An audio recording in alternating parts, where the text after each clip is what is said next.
Hey, what's up, everybody? Welcome into the show. Yet another episode of Crushing Fantasy Football. I am Bryce Lockridge, your host of the show, guys. Today, I'm super pumped. It's here. Football season is here.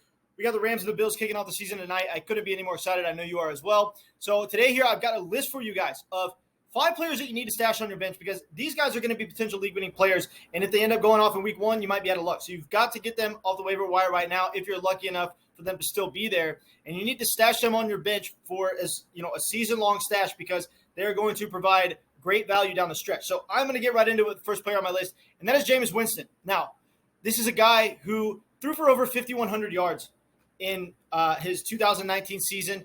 He threw for 33 touchdowns. He was airing the ball out all season, and he produced super elite wide receiver numbers for Mike Evans and Chris Godwin that season. And if you could support 2 fantasy wide receivers of that caliber, you are collecting crazy yardage totals. You're throwing lots of touchdowns, and you're airing the ball out downfield like crazy, which is what he was doing all season long. And he did all of this with only an 84.3 passer rating. So that's not a very good passer rating, which goes to show you that you do not need to be a true, real-life good NFL quarterback to be a good fantasy quarterback. Okay, so he was a great fantasy quarterback that season despite throwing tons of picks. Now, this season, how is he going to function in this offense? Last season, the Saints offense ran a very slow-paced offense. I'm telling you, it's because they didn't have any wide receivers, guys. The dynamic of the offense was completely different this year. We've got Michael Thomas. They drafted Chris Olave, Jarvis Landry. This wide receiver room is now loaded. They had none of those guys last year because Michael Thomas was hurt, and Jarvis Landry hadn't been, Chris Olave hasn't been drafted yet. So now that the wide receiver room is loaded, he is going to have the green light to air the ball out downfield. And we know that when Jameis Winston gets to air the ball out, he does it without hesitation, and he can produce ridiculous yardage totals.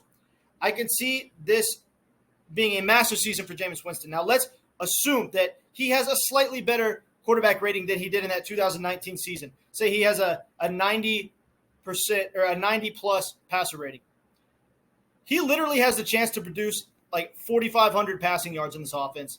He could absolutely go off and throw for 30-plus touchdowns. I can see this being a sneaky, high-scoring offense this year because they are loaded with weapons.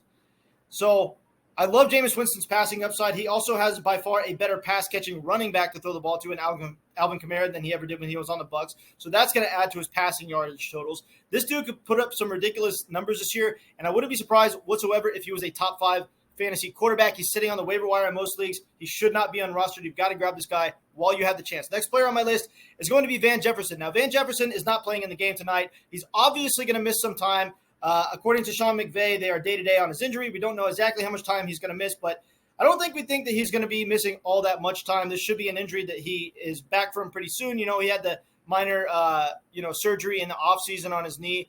I don't think he's going to miss too much time. Now, this is a guy who had 800-plus passing yards or 800-plus receiving yards last year. He was 11th in the league in his average depth of target. He was getting targeted downfield a lot and being used in that field stretcher wide receiver role. He had 6 touchdowns in this high-scoring offense last year. And look, this is a field-stretching wide receiver that actually gets targeted in the red zone.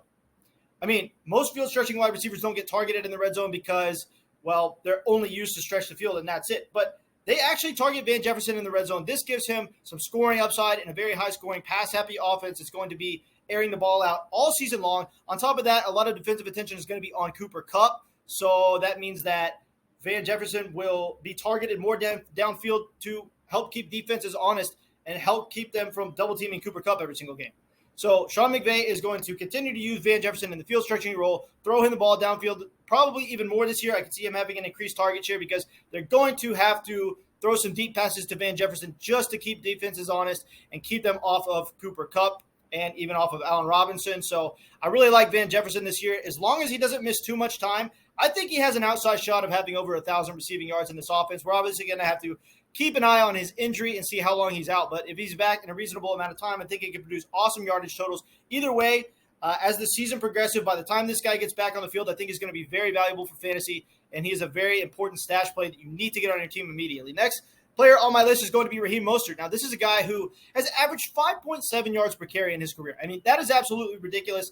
On a 200-plus carry sample size, this guy has the most efficient rushing numbers of all time.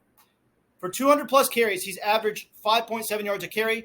That is an all-time NFL record for yardage per carry on a 200-plus carry sample size. So this dude's shown to be very efficient in the league. He's just never been able to stay healthy and on the field. But, you're getting him in either the later rounds or off of the waiver wire. So it's okay that he's a little bit risky. If he's sitting on the waiver wire in your league, you need to pick this guy up because he is by far the best pure runner in his backfield. He is a significantly better pure runner than Chase Edmonds.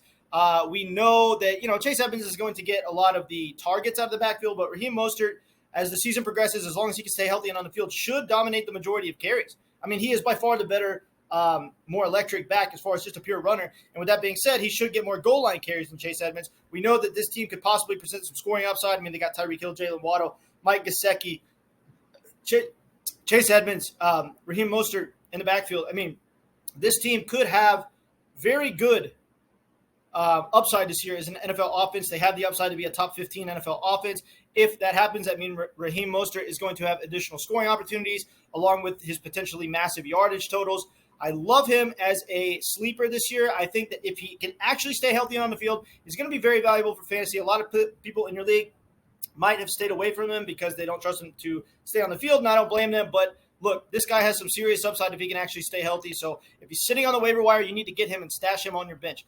Next on my list is going to be Christian Watson. Now, Christian Watson is a guy who has sick athletic intangibles, 6'5", 4.3 40 time, incredible explosiveness, power, his broad jump. Everything was just very impressive at the combine. I mean, this dude is an athlete. And Aaron Rodgers is going to be looking to gravitate towards a wide receiver one in his offense at some point this year. They're not going to win a Super Bowl with Allen Lazard being their wide receiver one. It's simply impossible. We know that Aaron Rodgers likes to gravitate towards a number one receiver. We saw it in the years with Devontae Adams, the years with Jordy Nelson.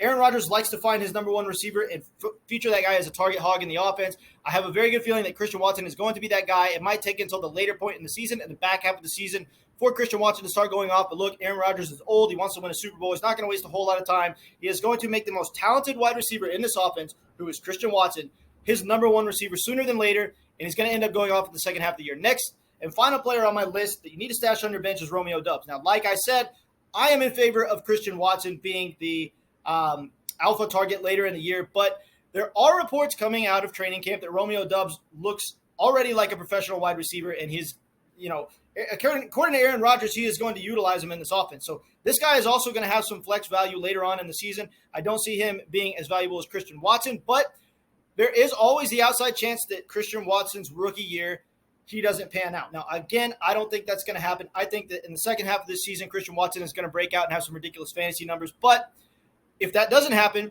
then Romeo Dubose is going to be the guy because Sammy Watkins isn't going to be the guy. Allen Lazard isn't going to be the guy.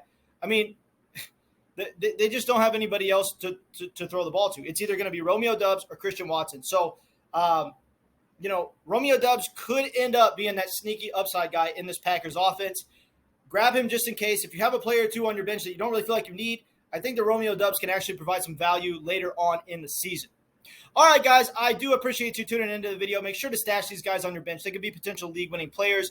I'm super pumped for the season. Let's get this going. We're going to get a fantasy championship this season, guys, so stick with me. And I'm going to be at you pretty much every single day all season long. And let's get it.